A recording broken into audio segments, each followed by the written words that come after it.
Olá amigos, tudo bem? No vídeo de hoje vamos falar de Dragonflight. Sim, a nova expansão está cada dia mais próxima e apesar do hype da comunidade estar morno, eu venho apresentar para vocês 5 novidades que estarão em Dragonflight e, em minha opinião, podem revolucionar a maneira que jogamos no Soulsin. Vamos a elas! Número 1. Nova árvore de talentos. Uns creem que a reformulação dos talentos das classes será a volta a um passado em que a chamada escolha era simplesmente uma busca na internet para a cópia das árvores mais poderosas. Já outros pregam que poderemos ter mais escolhas em questão de jogabilidade, já que serão abertas opções de habilidades e utilidades que antes não poderiam ser pegos, além de poder criar árvores montadas apenas para lutas específicas de uma maneira muito mais precisa e otimizada. Fato é que as novas árvores de talentos vão modificar bastante a jogabilidade de várias classes. Depois de 3 expansões marcadas pelos poderes emprestados e diversos sistemas paralelos, o que causou aversão e até mesmo abandono de grande parte dos jogadores, os desenvolvedores tentam, com os novos talentos, simplificar a vida do jogador, tanto dos adeptos das modalidades de maiores dificuldades, quanto do jogador casual. As novas árvores podem ser testadas nos reinos de testes públicos e no beta, que já estão disponíveis para a comunidade em geral. Algumas delas estão praticamente finalizadas, enquanto outras estão sendo modificadas e ajustadas diariamente.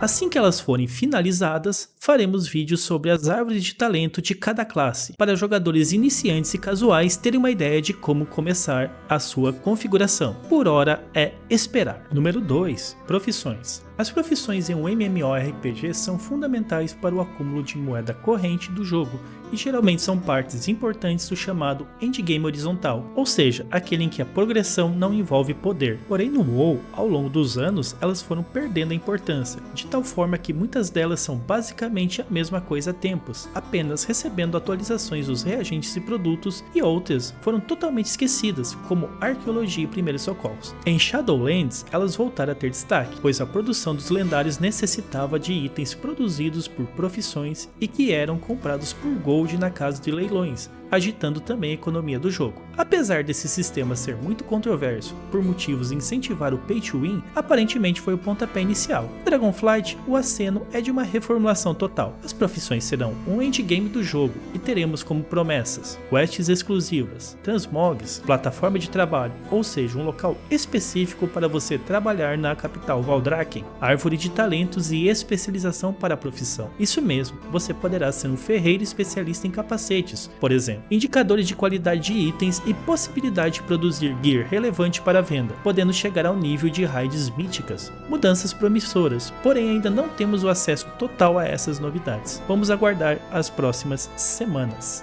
Número 3. História. Aqui entra o ponto mais sensível do vídeo. Difícil falar da história atual do WoW sem causar polêmica. Tem quem goste e quem odeie, e existem pontos em ambos os lados que são razoáveis. Não há dúvidas que as quests, narrativas e cinemáticas evoluíram notavelmente nas últimas expansões. Porém, muitos personagens históricos tiveram evoluções inesperadas, como por exemplo Sylvanas e Anduin, o que gerou muita discussão na base de fãs. Relevante falar a escalada de poder do jogador na história, em que praticamente saímos de um exímio matador de javalis para alguém que dá tapa na cara de titãs no café da manhã.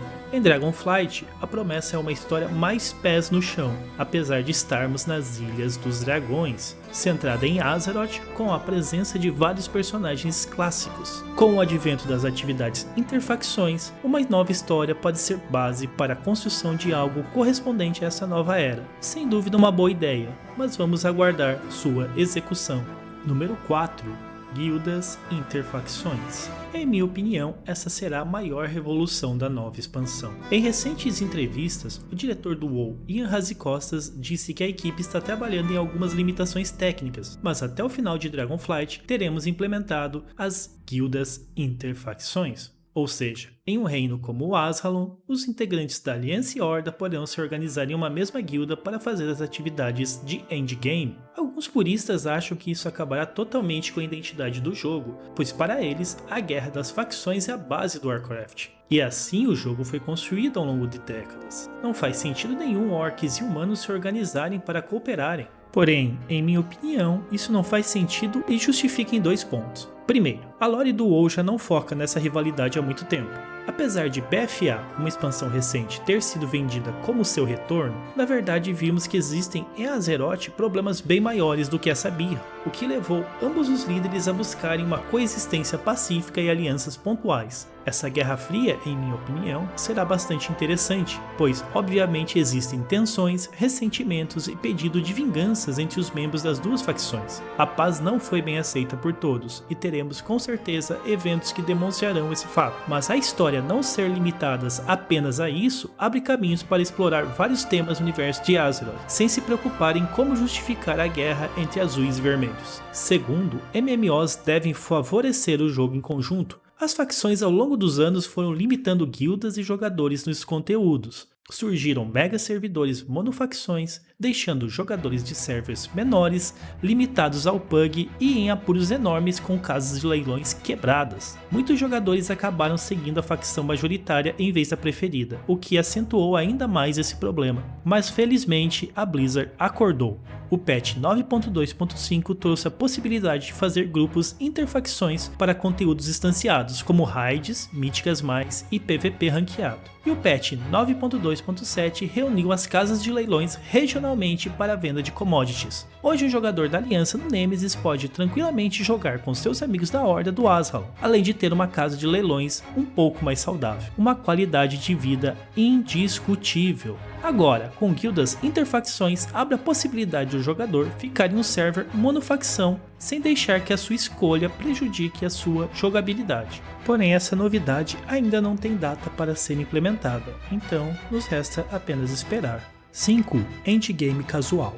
Sabemos que hoje o endgame consagrado do WoW são as raids, as míticas e o PVP. Detalhe que essas três modalidades são basicamente um endgame vertical, ou seja, aquele em que existe ganho de poder envolvido. Porém, para quem não curte esse jogo mais competitivo, resta fazer as campanhas e missões da história do jogo, missões mundiais, chamados, missões semanais e diárias, coletar cosméticos e montaria dos pactos, etc. Atividades bem interessantes, mas que ficam bem tediosas ao longo da expansão, principalmente porque boa parte do que tu fez com o personagem deverá ser refeita em um personagem alternativo, caso tu queiras as recompensas envolvidas. Em Dragonflight, a promessa é vincular quase tudo à sua conta. Por exemplo, uma das grandes novidades, a Draconaria, deverá ser feita apenas uma vez no seu personagem principal. Para quem não sabe nada sobre ela, recomendo o vídeo relacionado do canal Café em Suramar. Mas para agora, basta saber que ela é basicamente o sistema de jogo em que vai evoluir a capacidade de voo do seu Protodraco nas Ilhas Dracônicas. Quando terminado, seu personagem alternativo poderá começar a upar nas Ilhas Dracônicas instantaneamente com a capacidade de voo obtida pelo seu personagem principal, sem precisar refazer tudo. Isso deve valer também para boa parte das recompensas cosméticas das 4 novas facções da ilha. Tudo que basicamente não for relacionado a poder deverá ser vinculado à conta. Mudanças muito bem-vindas que vão estimular os jogadores a brincar com mais de um personagem durante a expansão.